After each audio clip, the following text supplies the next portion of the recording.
صلی اللہ علیہ وسلم پر درود پڑھیں۔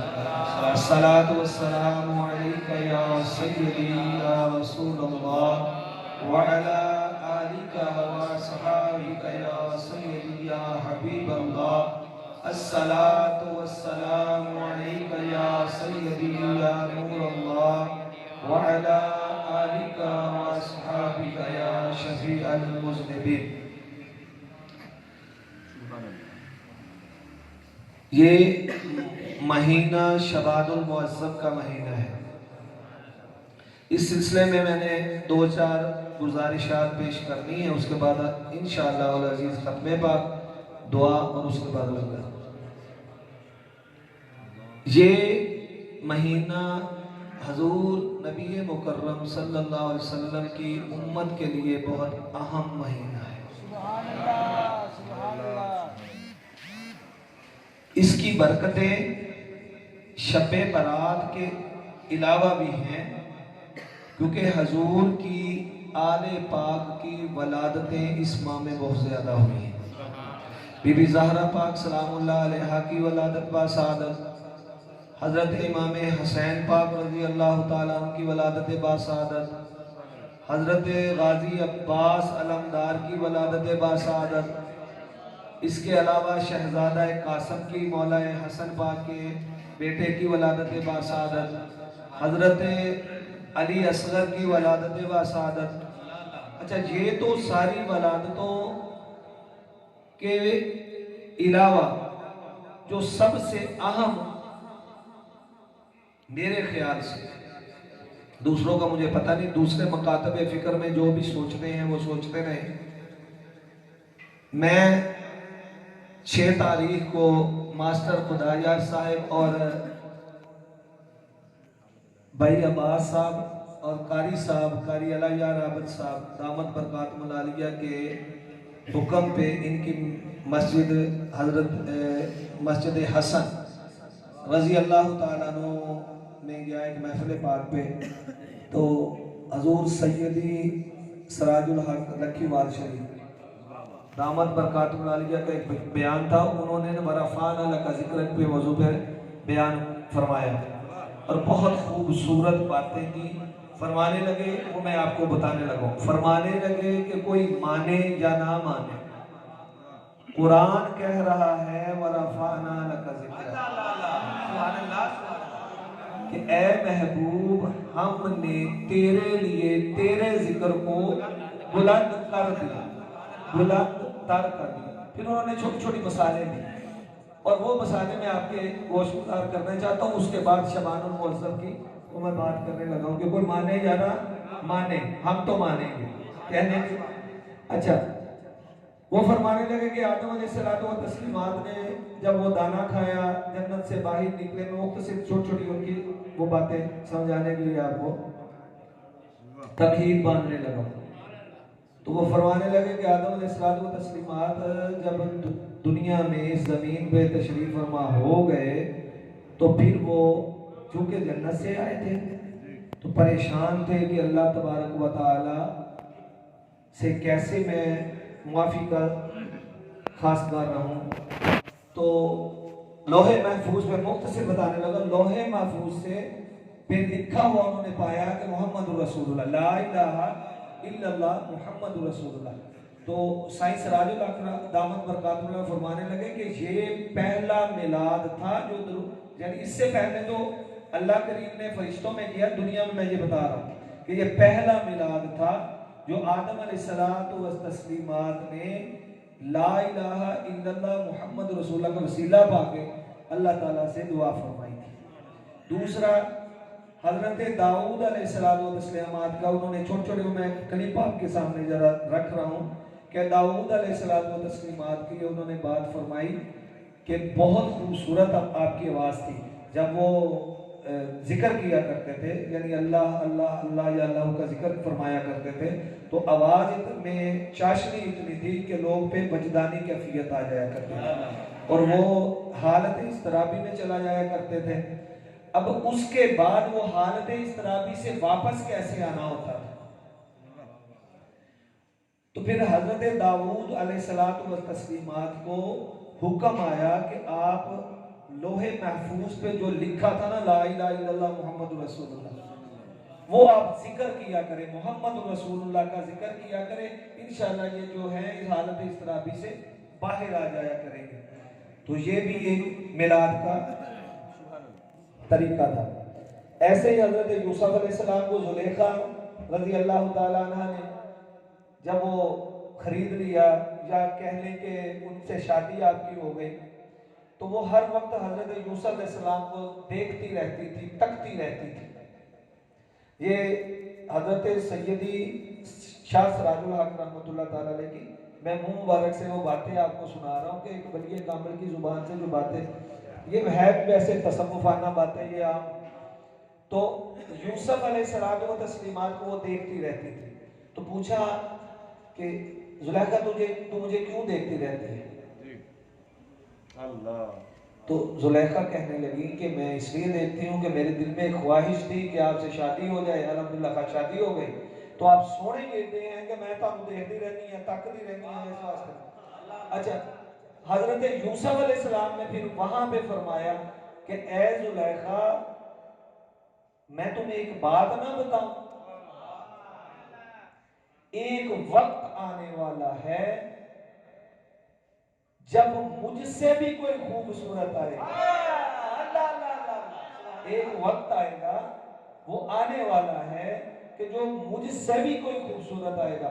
زلیخا نے حیران ہو کے پوچھا یوسف علیہ السلام سے کہ اے حضرت یوسف کیا آپ سے بھی کوئی سونا ہے، آپ سے بھی کوئی پیارا ہے؟ فرمانے لگے ہاں، اللہ نے مجھ سے بھی سونا کوئی پیدا کرنا ہے۔ تو وہ تھے ہمارے حضور نبی مکرم صلی اللہ علیہ وسلم۔ یہ میں نے مختصر ایک تمہید باندھی کہ کوئی مننے یا نہ مننے اسی ماننے۔ سیم ایسے ہی شبان المعظم کا جو 15ویں شبان کا جو مہینہ ہے، اور یہ مہینہ ہے، اور شبان کی جو 15ویں شب ہے، یعنی 14 اور 15 کی درمیانی شب، الحمدللہ رب العالمین، اللہ کریم کا فضل ہے۔ جو پڑھتے ہیں یہاں پہ نفل آستانے پہ، ان کو پتہ ہے کہ الحمدللہ پوری رات کا یہاں پہ نوافل کا ایک اہتمام ہوتا ہے، اور بعد میں روزہ بھی رکھوایا جاتا ہے۔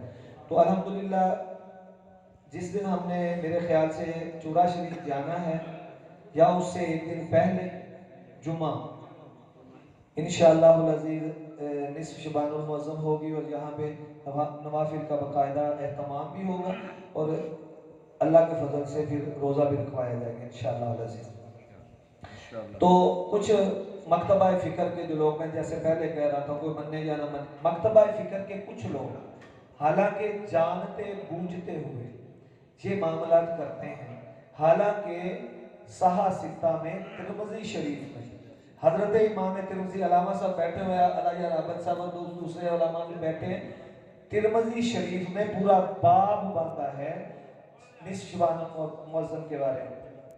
اور حضرت مولا علی ابن ماجہ میں رضی اللہ تعالیٰ عنہ فرماتے ہیں، اور یہ ایک حدیث مبارکہ ہے کہ نبی، اور ایک میں عرض اور بھی کر دوں کہ محرم الحرام میں یا 10 محرم 9 8 7 جو بھی محرم الحرام میں لوگ اکثر قبرستان میں جاتے ہیں، تو یہ کسی حدیث سے ثابت نہیں ہے، جاتے ہیں تو اچھی بات ہے، اپنے مردوں کے لیے جاتے ہیں اچھی بات ہے، لیکن جو ثابت ہے وہ نصف شبان المعظم کے دن رات کو حضرت عائشہ صدیقہ رضی اللہ تعالیٰ عنہ فرماتی ہیں کہ میں نے دیکھا کہ حضور نبی مکرم صلی اللہ علیہ وسلم اپنے بستر مبارک پہ لیٹے ہوئے ہیں، آرام فرما رہے ہیں۔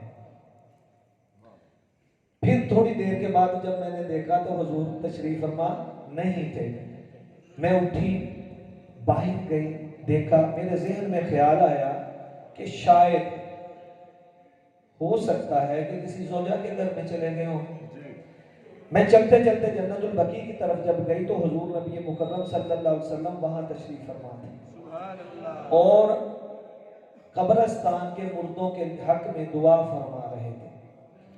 جب مجھے دیکھا تو سرکار دو عالم صلی اللہ علیہ وسلم نے ارشاد پاک فرمایا کہ عائشہ تمہارے دل میں یہ خیال آیا تھا کہ میں کسی تمہارا حق کسی اور بیگم کے لیے کے گھر میں چلا گیا ہوں؟ تو عرض کی یا رسول اللہ صلی اللہ علیہ وسلم نہیں، میرے دل میں خیال تھا کہ حضور کو خیر ہو، باہر گئے تھے, آئے نہیں ہیں, میں دیکھنے کے لیے آ گئی. حضور نے فرمایا کہ آج کی رات میری امت کی بخشش کی رات ہے, اور میں اپنے امت کی دعا کے لیے آیا ہوں کہ اللہ تعالیٰ میری امت کی بخشش فرما دے. اور حضور دعا فرما دے.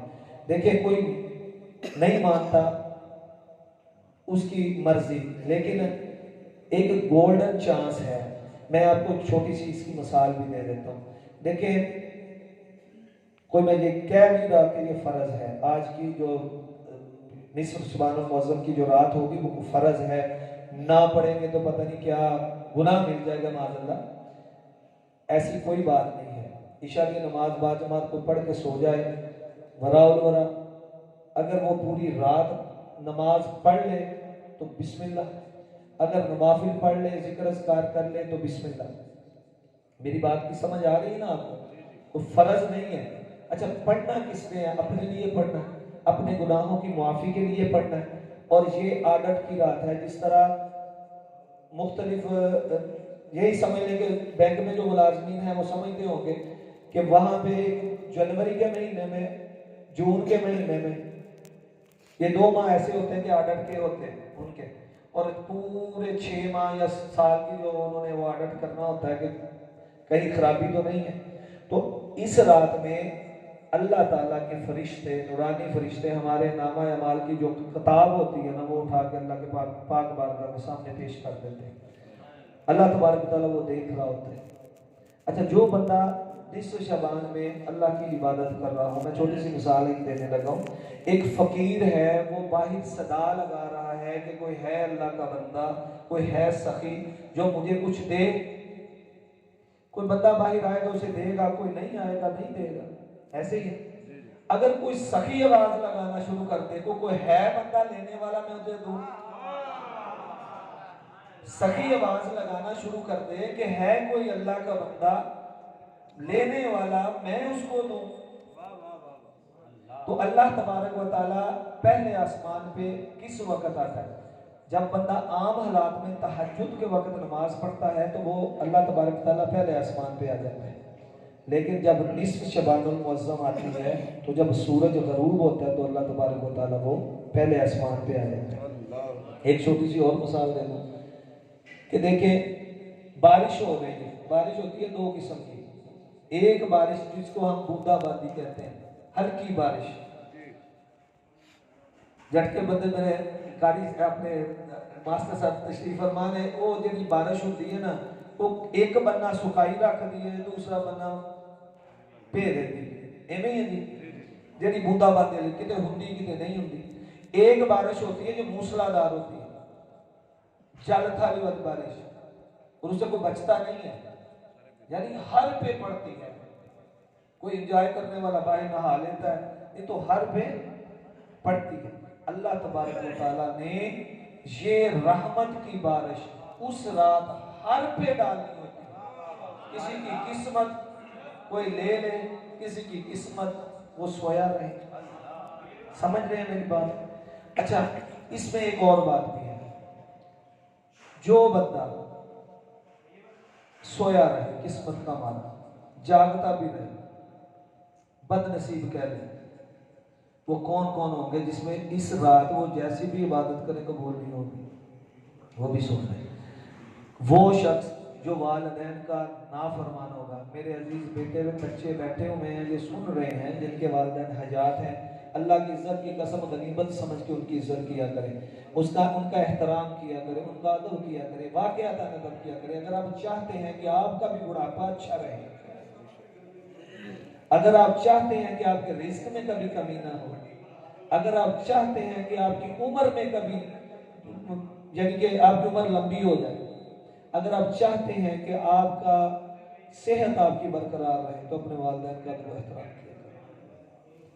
اللہ کی عزت کی قسم جب وہ بوڑھے ہو جاتے ہیں نا, کچھ نہیں مانگتے اولاد سے, ماں سوائے اس کا وہ ٹائم جب وہ بیٹھے ہوتے ہیں چارپائی پہ تو ایسے دیکھ رہے ہوتے ہیں, باہر دیکھ رہے ہوتے ہیں میرا کیڑا بیٹا کرو نہیں آیا, کیڑا بیٹا آ رہا ہے.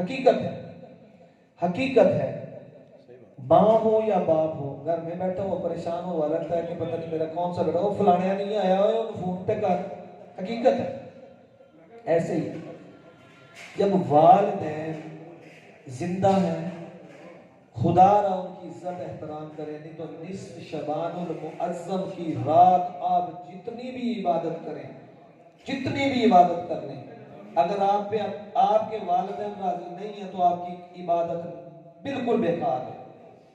اور اپنے والدین اگر زندہ ہیں تب بھی فوت ہو گئے تب بھی ان کی مغفرت کی دعا کیا کرے، ان کی صحت کی دعا کیا کرے۔ دوسرا بندہ جو شرابی ہے، یہ ذہن میں رکھیں، جو شراب پیتا ہے اس کے لیے بھی توبہ کرنا بہت ضروری ہے، اور توبہ کرے۔ اور اللہ نے تو پہلے آسمان پہ آ کے دروازے کھول دیے ہوتے ہیں اور وہ صدائیں لگا لو، وہ سخی کی والی بات، وہ سخی صدائیں لگا لگا کے کہہ رہا ہوتا ہے کوئی ایسا بندہ جو مجھ سے مغفرت کا طلبگار ہو اور میں اس کو معاف کر دوں۔ پہلے آسمان پہ آ کے وہ کہہ رہا ہوتا ہے کہ ہے کوئی ایسا بندہ جو مجھ سے مغفرت کا طلبگار ہو اور میں اس کو معاف کر دوں، ہے کوئی ایسا بندہ میں اس کو رزق کا جو طلبگار ہوں میں اس کو رزق عطا کر دوں، ہے کوئی ایسا بندہ جو بیمار ہے وہ شفا مانگ رہا ہے میں اس کو شفا عطا فرما دوں، ہے کوئی عزت مانگنے والا مجھ سے میں اس کو عزت عطا کر دوں۔ تو یہ کیسے ممکن ہوگا اگر ہم اس رات کو ضائع نہ کریں؟ یہ کیسے ممکن ہوگا اگر ہم اپنے والدین کا وہ احترام کریں گے؟ یہ کیسے ممکن ہوگا جب ہم 5 وقت کی نماز پڑھیں گے؟ یہ کیسے ممکن ہوگا جب ہم حضور نبی مکرم صلی اللہ علیہ وسلم پر کثرت کے ساتھ درود و سلام پڑھیں گے؟ میری بات کو سمجھ رہے ہیں؟ اب پڑھیں گے آپ نصف شعبان المعظم کو انشاءاللہ العزیز، جو آسانی سے یہاں پہ آ سکتا ہو جمعے والے دن تو انشاءاللہ عشاء کی نماز باجماعت یہاں پہ ہوگی، اور اس کے بعد تسلسل کے ساتھ نوافل کا سلسلہ جاری و ساری رہے گا، اس کے بعد انشاءاللہ ذکر اذکار ہوں گے، اور اس کے بعد دعائے خیر ہوگی، اور جس نے روزہ رکھنا ہو انشاءاللہ روزہ بھی رکھ سکتا ہے، ٹھیک ہے؟ اچھا دوسری گزارش